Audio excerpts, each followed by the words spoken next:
You guys have been misled in a very severe way, in a way that has poisoned the minds of billions of people on this planet. There's 8.5 billion people on Earth, and 85% of these people are religious. Thank you for all the donations, by the way. And these people are taking this information. Well, they're not taking this information because they don't study it, because you ain't taught it. That's why when you used to go to church, when you were in slavery times, the slave master would sit there and tell you exactly what verses you can read and what verses you can't read. And he would sit there with his gun or his whip waiting for you to mess up, only give them these certain verses. And those same exact teachings have been passed down from generation to generation to generation. Why? Because they don't want you to hear what I just read to you. That is not, those what I read were not attributes of the creator of the universe that I believe in at all. Not even close. Not even close. What I read to you were Anunnaki Atlantean people fighting each other, using human beings as cattle. Hey, man, I'm sick and tired of them over there. They're impringing on my land now. I want y'all to go over there and kill them people. No, I know you want to. Don't worry about what they did. They sinned against me. I want y'all to go kill them people. And when you get done killing them, if you find any virgins, you can make sure you take the virgins with you, because we got to make more babies. I need more slaves over here, man. We running low on slaves. You see what's happening? That's not the creator of the universe.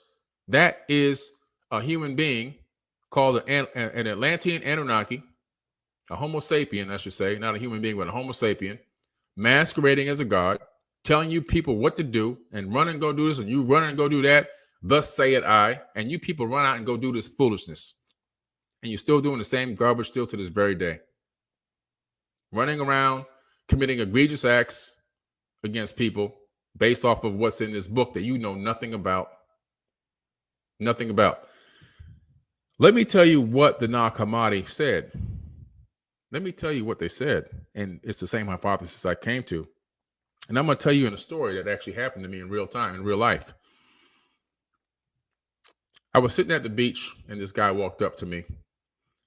And I knew right away when he walked up with a bottle of water and handed it, like pointed it towards me, he was going to ready to preach to me. That's the technique they use at this beach I go to. Sometimes you're just sitting there, somebody walks up and they come up to you and they try to hand you some water. He must have thought I was one of these homeless people out there or something, just, sitting on the beach. Because I was fully dressed. I wasn't like in beach clothes. I even had my sneakers on because I was going for a walk. I just decided to take a quick break and sit at the edge of the water for a few minutes, just enjoy the beauty, and then go back and finish my walk. So I'm sitting there in regular clothes. And I said, oh boy, here we go.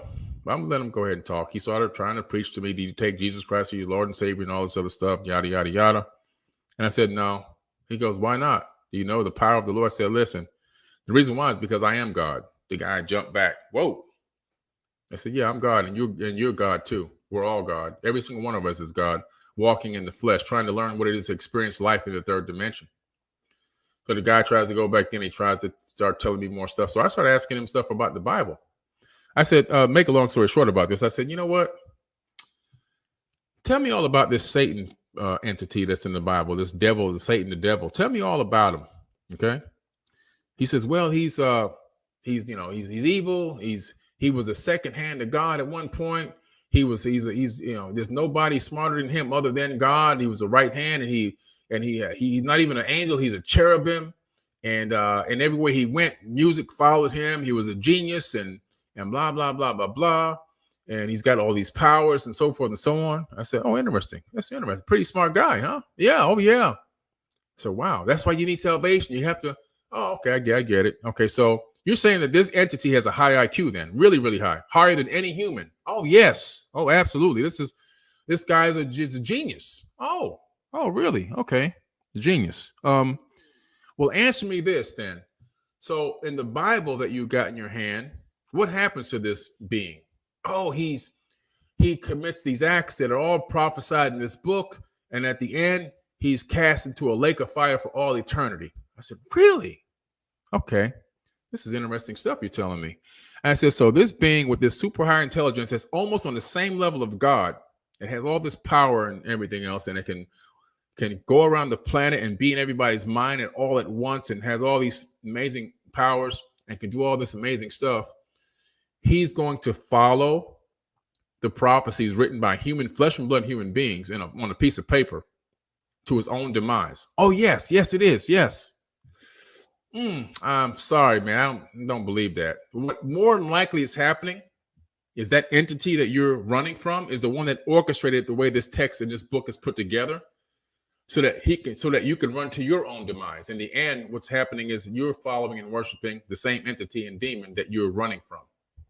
The guy's eyes got wide. Oh, snap. I don't know. This guy's scaring me. Got to walk away. That's what the Gnostics talk about in the Nag Hammadi. They believe the same exact thing. Matter of fact, they're spot on.